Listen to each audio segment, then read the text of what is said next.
sholat di masjid bersama anak muridnya. Lalu Imam Al-Ghazali ini bertanya kepada anak muridnya, "Wahai anak muridku, apakah yang paling dekat dengan kita di muka bumi ini?" Lalu anak muridnya menjawab, "Bu, yang paling dekat dengan kita di muka bumi ini adalah omak kita." Bahasa Tanjung Balai begitu. Yang paling dekat dengan kita di muka bumi ini adalah orang tua kita. Yang paling dekat di muka bumi ini adalah tetangga kita. Yang paling dekat di muka bumi ini adalah adik-adik kita. Apa kata Imam Al-Ghazali? Betul. Tetapi, wahai anak muridku, tahukah kamu apa yang paling dekat di muka bumi ini dengan kita? Tidak, wahai guru. Apa itu? Kematian. Itulah yang paling dekat dengan kita. Ingat sabda. Bahkan Allah Subhanahu wa Ta'ala telah berfirman, Bu, kullu nafsin za'iqatul maut. Setiap yang bernyawa pasti akan mati. Hanya saja kita tidak tahu kapan kita mati, di bumi mana kita mati, dan keadaan seperti apa kita mati. Rasulullah Shallallahu Alaihi Wasallam lahir di mana, Bu? Kota Mekah. Meninggal dunia di mana, Bu? Di Madinah. Artinya apa? Artinya tempat kelahiran seseorang itu belum mampu menentukan tempat kematian dia. Hanya saja manusia itu tidak pernah introspeksi diri tentang masalah kematian. Itulah yang paling dekat dengan kita, Bu. Yang kedua, selain di bumi mana kita tidak tahu kita mati, manusia itu tak tahu dia kapan dia mati. Tak tahu manusia itu kapan dia mati. Dan yang ketiga, manusia itu tidak tahu bagaimana keadaan dia mati. Bisa dalam keadaan husnul khotimah, dalam keadaan baik. Bisa dalam keadaan su'ul khotimah, dalam keadaan buruk, Bu. Makanya kita sebagai umat Nabi Muhammad Sallallahu Alaihi Wasallam, berdoalah kita, mudah-mudahan kita meninggal dalam keadaan husnul khotimah. Yang selanjutnya, pertanyaan yang kedua yang disampaikan Imam Al-Ghazali kepada anak muridnya, "Wahai anak muridku, apakah yang paling jauh dengan kita?" Tadi yang paling dekat, Bu, kematian. Sekarang yang paling jauh. Apa yang paling jauh dengan kita, wahai anak muridku? Lalu anak muridnya mengatakan, "Yang paling jauh dengan kita, wahai guru, adalah langit. Yang paling jauh dengan kita, wahai guru, adalah gunung." Betul kata Imam Al-Ghazali. Tetapi wahai anak muridku, tahukah engkau yang paling jauh di muka bumi itu adalah masa lalu?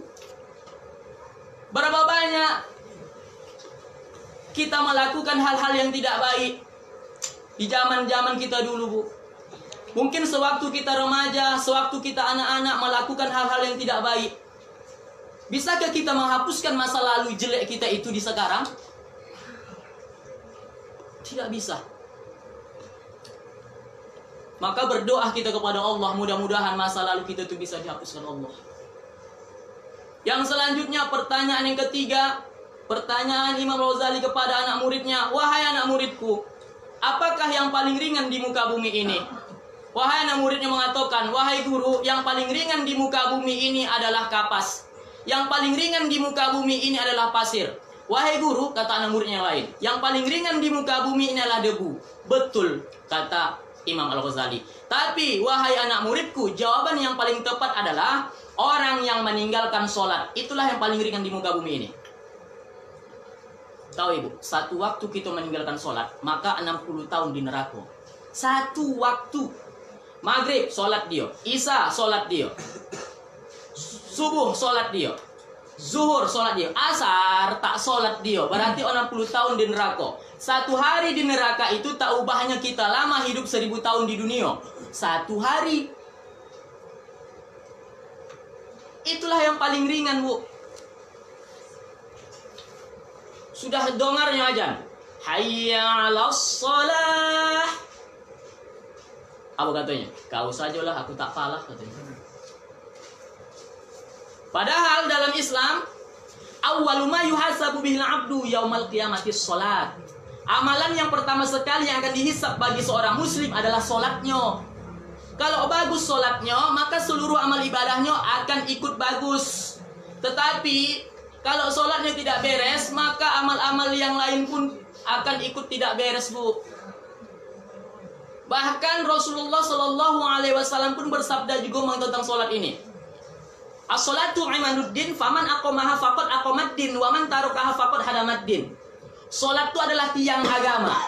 Barang siapa yang mengerjakan sholat, maka ia telah menegakkan agamanya.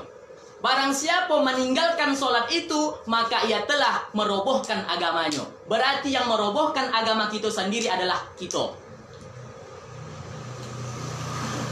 Makanya Bu, mudah-mudahan di sini tadi sudah sholat isya semua. Mudah-mudahan. Saya yakin dan percaya itu.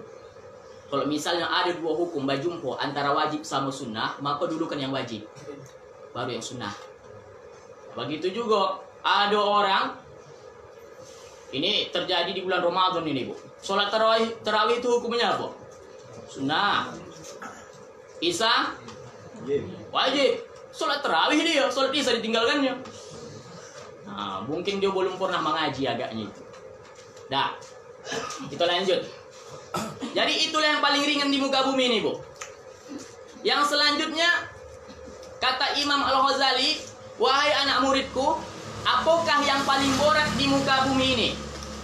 Lalu anak muridnya mengatakan, wahai guru, yang paling berat di muka bumi ini dengan kita adalah gunung. Itu paling berat itu wahai guru.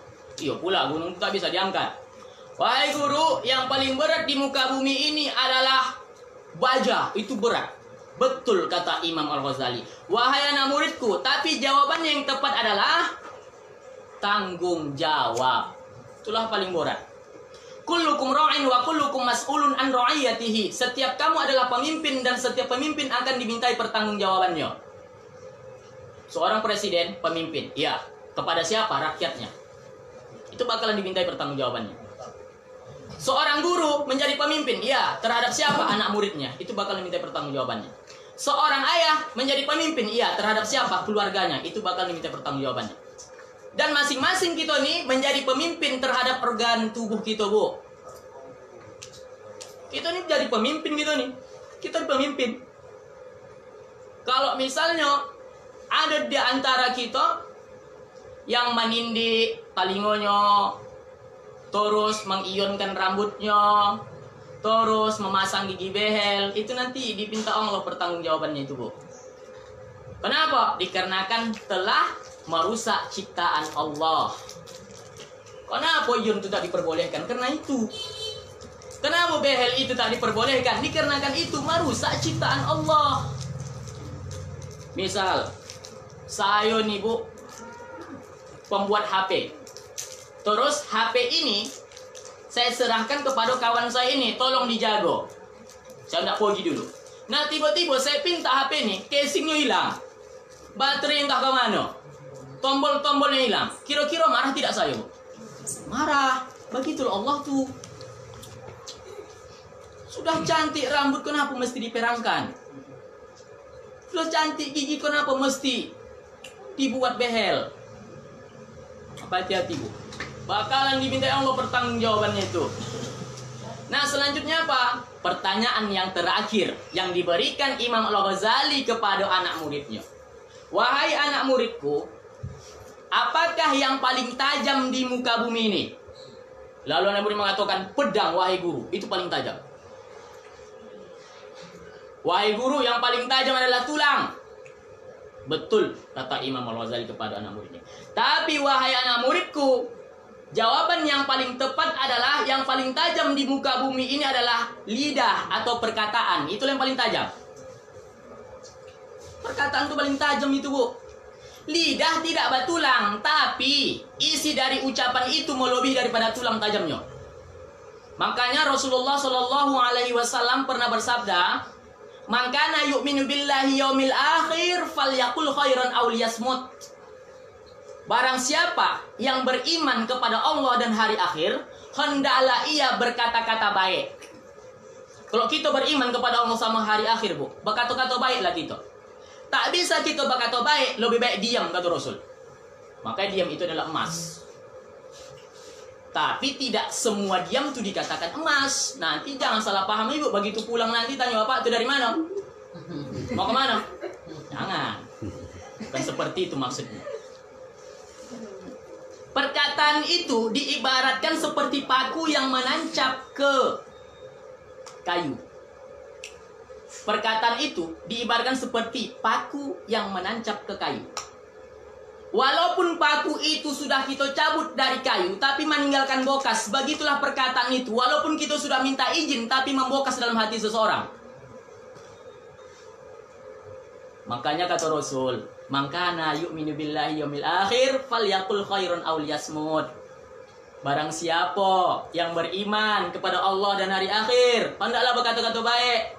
Tak bisa berkata baik, lebih baik diam. Dah, selesai. Yang selanjutnya tadi ya ayyuhalladzina amanu atiullaha wa atiur rasul. Atiur rasul. Ikuti Rasulullah. Bagaimana caranya? Yang pertama, bersolawat kita untuk Rasulullah. Solawat tuh di mana saja dan kapan saja bisa dilantunkan, Bu. Daripada ibu menyanyi ke sana kemari membawa alamat asing-asing jos. Apalah manfaatnya itu? Tapi kalau berselawat kita, insya Allah Rasul nanti memberikan syafaat kepada kita. Ingat, mulut nih terkadang bisa membawa kita ke surga, dan dikarenakan mulutlah bisa membawa kita ke neraka. Menggosip, mengatai orang, memfitnah, itu pekerjaan mulut, bisa membawakan kita ke neraka. Tapi kalau sudah berselawat kita, memuji asma Allah kita, mulutlah nanti bakalan membawa kita ke surga, Bu. Mulutlah nanti yang membawa kita ke surga. Maka berselawat kita. Salatullah salamullah ala taha rasulillah. Salatullah salamullah ala yasin habibillah. Masa ibu salatullah salat seperti itu. Bisa nanti dipraktekkan di rumah. Nah, ikuti. Maka salah satu caranya yang pertama bersolawat kita untuk Rasulullah. Terus yang kedua apa yang harus kita lakukan? Ikuti kepribadian Rasulullah Sallallahu Alaihi Wasallam. Bagaimana kepribadian Rasulullah tuh? Rasulullah tuh tak pernah menyakiti hati orang. Rasulullah tuh selalu memberi orang lain sedekah. Pada suatu hari, ada seorang nenek-nenek yang buta matanya, Bu, di perbatasan antara Mekah sama Madinah pada waktu itu. Lalu nenek-nenek ini, dia bukan orang Muslim, Yahudi, ada mengatakan Nasrani. Lalu nenek-nenek ini, Bu, memaki-maki. Bukan hanya memaki-maki saja, dia mengatai Rasulullah. Orang buta mana nampaknya orang, kan begitu. Wahai saudara-saudaraku yang lewat, yang berlalu lalang, kalau misalnya kamu jumpa dengan Muhammad, jangan mau kamu mendengarkan ucapannya. Karena kan Muhammad itu seorang manusia yang gila. Muhammad itu orang yang penuh akan dusta perkataannya.